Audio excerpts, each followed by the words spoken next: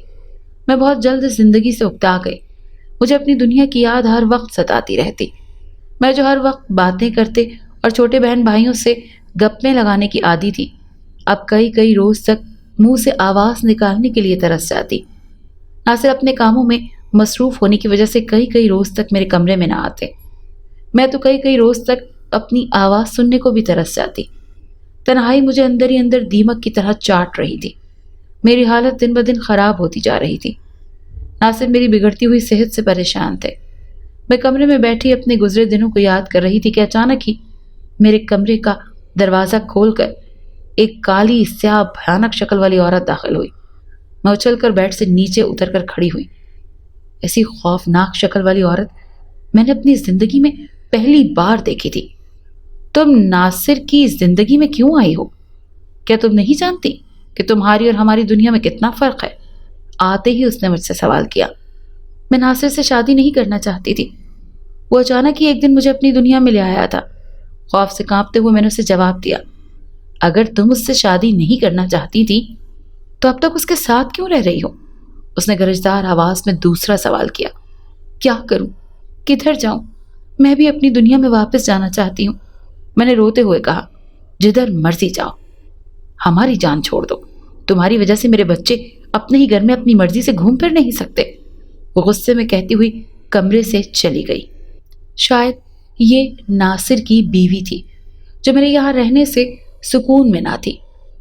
اسے اپنے خاوند کو سمجھانا چاہیے تھا کہ انسان اور جنات دو الگ الگ مخلوقات ہیں۔ وہ اپنی ہی کسی ہم جنس سے شادی کرتا۔ میری زندگی کیوں برباد کی؟ وقت کے ساتھ میری صحت مزید بگڑتی جا رہی تھی۔ اس دن کے بعد وہ عورت دوبارہ میرے سامنے نہیں آئی۔ مجھے اس عورت سے مدد لینی چاہیے۔